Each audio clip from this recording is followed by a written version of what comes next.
Parul university के placements का कोई रिप्लेसमेंट नहीं, इसलिए टॉप कंपनीज की फर्स्ट चॉइस। आप तो समझ ही गए होंगे। Join Parul university, Vadodara, Gujarat. Culture वैसा हो गया है that everybody needs to complete their school education. I always tell girls कि you should always dream big. Teacher की जो लिमिटेड नॉलेज है वो बच्चों के लिए लिमिटेड नॉलेज नहीं होनी चाहिए. In the sense अगर गुरुजी को कुछ नहीं आता इसका मतलब ये नहीं है कि बच्चों को वो नहीं आना चाहिए. सो हमारे साथ इस वक्त मीनल करनवाल हैं जो कि एक IAS ऑफिसर हैं और CEO जिला परिषद जलगांव से हैं।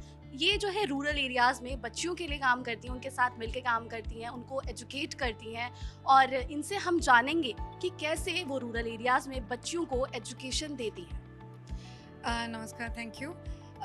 तो एज चीफ एग्जीक्यूटिव ऑफिसर ज़िला परिषद मेरे पास 2 से 2,500 तक के स्कूल्स आते हैं जिसमें तकरीबन 2 से 2.5 लाख बच्चे रहते हैं। तो जनरली जो बोर्ड्स हैं, हमारा महाराष्ट्र बोर्ड रहता है and we are connected to them और education like normal rural schools में चलती है, but something we try doing differently. थोड़ा सा हम ट्राई करते हैं कि बच्चों को लर्निंग कर्व पे कैसे लेके जाएं, उसके लिए जितनी इनोवेटिव तरीके टीचर्स यूज़ कर सकते हैं, उनको अप्रिशिएट करना, उनको प्रमोट करना, उनको इतनी स्पेस देनी, पोटेंशियल देना, इतना काम मैं एज CEO जिला परिषद वहाँ कर पाती हूँ।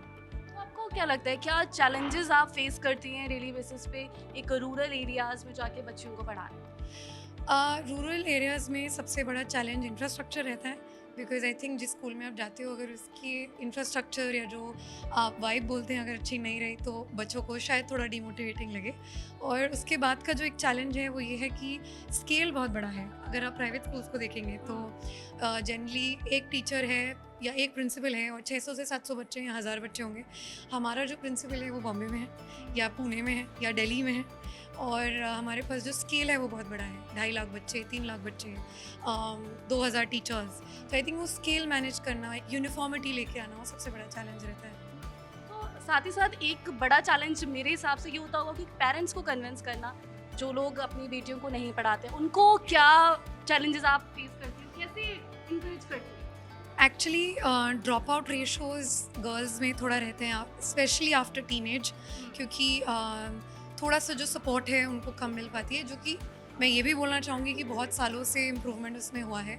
और हम भी ये ट्राई करते हैं कि जितने पेरेंट्स मिलें, और एक बहुत अच्छी चीज़ जो सरकार चलाती है उनको SMCs कहते हैं, स्कूल मैनेजमेंट कमेटीज़, जिसमें पेरेंट्स भी मेंबर्स रहते हैं। तो इतना तो इंश्योर हो पाता है कि जो बच्चियां हैं, इनफैक्ट लड़के भी अपनी स्कूल एजुकेशन पूरा कर पाएँ।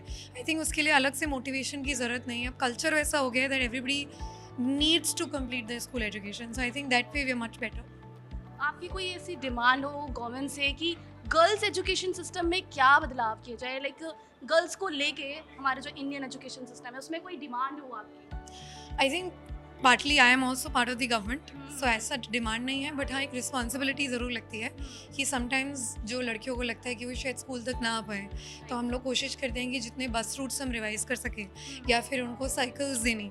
बहुत कुछ किया भी हमने कि साइकिल्स दे पाएँ जिससे girls can come till the school, क्योंकि कभी कभी अगर थोड़ा सा भी लॉन्ग डिस्टेंस हुआ तो पेरेंट्स प्रेफर नहीं करते कि girls should come to school. So I think just वो जो कम्यूट का फैक्टर है उस पर भी काम किया हमने included, because I am part of the government, तो why not, they can be a lot of improvement. एक कोई मैसेज आप देना चाहें यंग गर्ल्स को? आई ऑलवेज टेल गर्ल्स कि you should always dream big, because आजकल जितनी लड़कियों से मैं मिलती हूँ स्पेशली रूरल एरियाज़ में एक फियर कॉम्पोनेंट रहता है, या तो शादी का फियर कॉम्पोनेंट है या फिर अर्बन एरियाज़ में मूव करने का फियर कॉम्पोनेंट है। तो थोड़ा सा मुझे लगता है कि डर के आगे जीत जो हम बोलते हैं कि you should always think of victory, कि ये डर तो है और प्रेशर भी मैं मान्य करती हूँ, but you should always think कि अपने लाइफ का कुछ बनाना है और आगे जाके कुछ बड़ा अपने लिए और अपने माँ बाप के लिए करना है।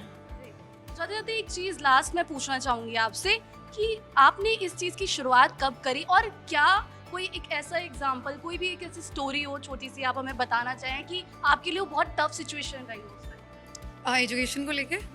ओके, सो मैंने जब लर्निंग इनिशिएटिव शुरू किया था जिसको वेद बोलते हैं महाराष्ट्र में, तो आई रिमेंबर कि मैंने ये बात कही थी कि टीचर की जो लिमिटेड नॉलेज है वो बच्चों के लिए लिमिटेड नॉलेज नहीं होनी चाहिए। इन द सेंस अगर गुरुजी को कुछ नहीं आता इसका मतलब ये नहीं है कि बच्चों को वो नहीं आना चाहिए। सो आई एक्चुअली ट्राइड कि एक स्कूल में सारे बच्चे जापानीज़ सीखे और उसको रेजिस्टेंस यही आया टीचर्स का, जो बहुत सालों से उन्हें बताया जा रहा है कि नहीं आप जितना सिखा सकते हो उतना ही बच्चा सीखेगा, बट एक्चुअली वो स्कूल ने सारे बच्चों ने जापानीज़ सीखी और खुद से सीखी और यूट्यूब से सीखी, और गुरुजी को जापानीज़ नहीं आती थी। तो I think that is one of my most interesting experiences and I am really glad I did that, because उससे जो बाकी स्कूल्स हैं आजू बाजू के उनको बहुत इंस्पिरेशन मिली। सो या thank you so much Meenal, हमसे बात करने के लिए, अपना एक्सपीरियंस शेयर करने के लिए। Thank you.